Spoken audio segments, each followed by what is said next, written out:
So hi everyone, today in this video we're going to develop another mental model that can be useful for you since mental models are representation about how the reality work, and as much more you grasp them, higher so is your probability to get what you want, that is prosperity. But you to take and have that prosperity, you rely on taking so actions, and obviously so actions they depend of the context that they are to determine so if you're going to take the objectives that you protect. But also obviously for that you require to have knowledge, you require to understand what seems to work based in studies, based in experience that other ones have so had.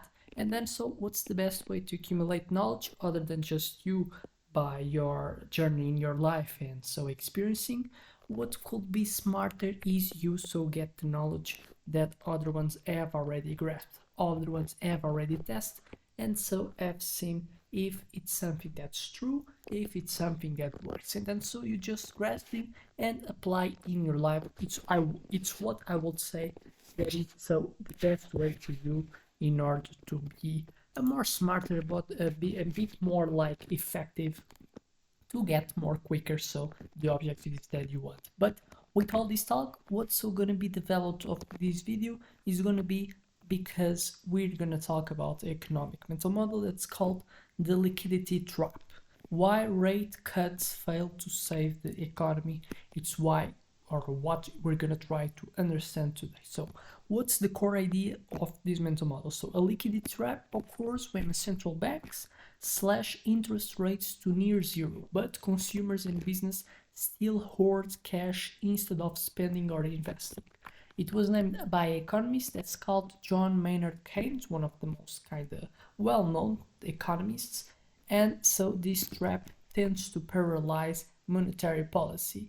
Rate cuts become useless because what's the essence of having rate cuts is making it so having more incentives for people to ask for loans, and so people by having more money they can spend, they can invest, and this obviously so increases the PIB or the GDP, whatever it is, so is the nomenclature that you use, that so obviously contributes for the existence of the economy. But then sometimes neither always it's a clear relation of cause effect, that if you clear so cuts the rates of the loans that you can get, neither always it's gonna so make it the increase of the investment and consume that the people have. And then so obviously we can even make it worse some of the problems that we already have, deflation looms, and economies obviously tends to stagnate if we're not able to generate more spending and investing by making rate cuts. It's like pushing on a string. No matter how hard central banks try,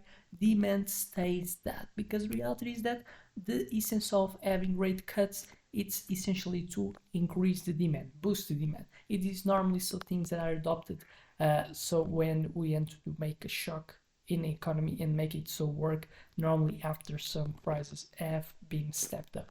But then so how it works, understand it a bit better. We have the first bullet point that I would like to talk about: zero lower bound. Rates it's 0%, but people expect prices to fall. So the races hits 0%, and having in that scenario, people have the expectancies that the prices will fall, so will exist deflation. And then so what they do, they hold cash, and then so by holding cash, it becomes a rational choice, and its value so rises over the time, because if I'm holding cash, it makes so that the not gonna exist so already a point that the flow of the coin and will so happen in the economy, because people still are in ecstasy to the prices to fall, because they think that if everyone's going to do it, the demand so it's still going to be low, and then the supply it's going to have to adapt if they want to sell, and then so they will make to get more attractive type of choices. So they expect the supply as well and making it changes and making the things getting cheaper, and then so this makes it late the process of the money so flowing, because when I make the rate cuts I expect people to get it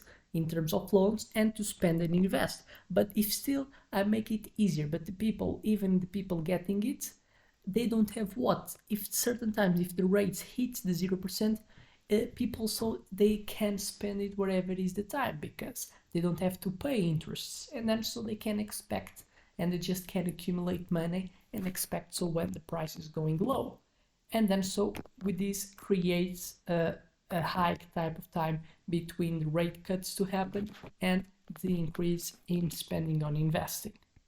What could be example? Why buy a house today if it will be cheaper next year? And then so if the rates hit to 0% can be a curse because it can make that the monetary policy I've made so a lot of money entering in the economy, but I've not made the economy work because people expect the things to become then to fall. But what this can happen when I increase and when I put a lot of the money because I make it easier. If the rates are 0%, people don't need to invest to beat the interest rates that they have to pay, and then so this even will cause the opposite. It will cause inflation because when more people have more money and not more resources are created, resources will become more available, and then so obviously this expenditure can even make it worse, and instead of deflection that was expected by the people, even it increases the opposite, inflation. So a second bullet point, paradox of thrift, fearful households save more, starving the economy of the demand. Business seeing weak sales, freeze hiring and investment. So it's a paradox that tends to happen. Fearful households save more, and it so starves the economy of demand. Business so seeing weak sales, they freeze hiring and investment. Broken monetary transmissions, the banks won't lend, worried about defaults, and borrowers won't take loans. It will exist pessimism. And obviously, so it's something that's not good. It creates a whole scenario that we have problems in the economy. The economy is not becoming sustainable.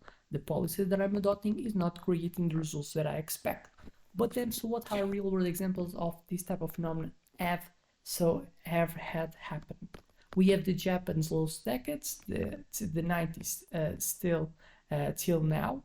Near zero in zeros, so we have near zero rates since the 99, and haven't cured deflection. Households hoard cash like the Japan saving rate 28% versus the USA that is just 3.5%. So see how even with near zero rates since 1999 haven't cured deflection. So what I say, sometimes when I increase too much of the money that's printed, because it tends to be created, because when it's 0%, people so will tend to want it, and they don't need to invest because they don't need to beat the interest rate that's created because it's zero. But reality is that what creates deflection? What is good? Why deflation is good? Because deflation decreases, so the decreases how much I need to gain to spend to get my goods. At certain times, deflection, if exists, so we have passed in the time that it has existed too much inflation. Certain times deflation is good because deflation makes it so people have more power of purchase, and then so that's why always people tend to say deflation is good. But we have to understand that it's kind of almost a paradox because creating deflation, that's what seems to be. And why deflation is bad? Because deflation is bad for the other side of the curve, that is so the supply. Because if exists deflations, if you can't cure the deflections, because when we increase and make it easier to cut rates, we can so make the rate cuts, we expect people to print money, and then by people having more money, the inflation tends to be created and not exist deflection, because deflection, it doesn't create incentives for the supply, and supply will not so produce if it sees that the goods that is created is losing value over the time, creates the low of profit margin, which is not good for the people. And then what this creates is that obviously so it's going to exist too much of people demanding, of the less people wanting, because deflation has created.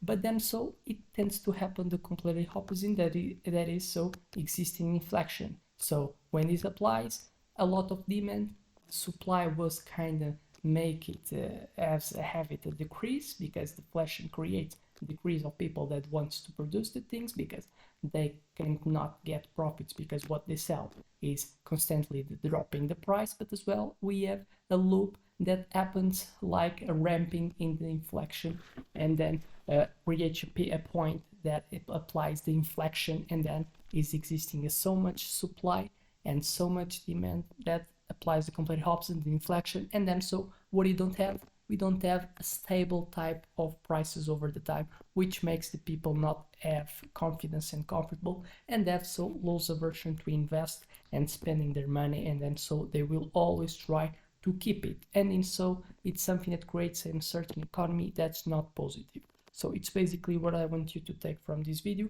be having accountability from the type of monetary policy that you adopt is what you should so make it and have more care about it. And so understand what are the policies that your government tends to do. It's what you should focus. So with that much more to say, just thank you, and I expect that you have taken insights from this video, and see you in the next one.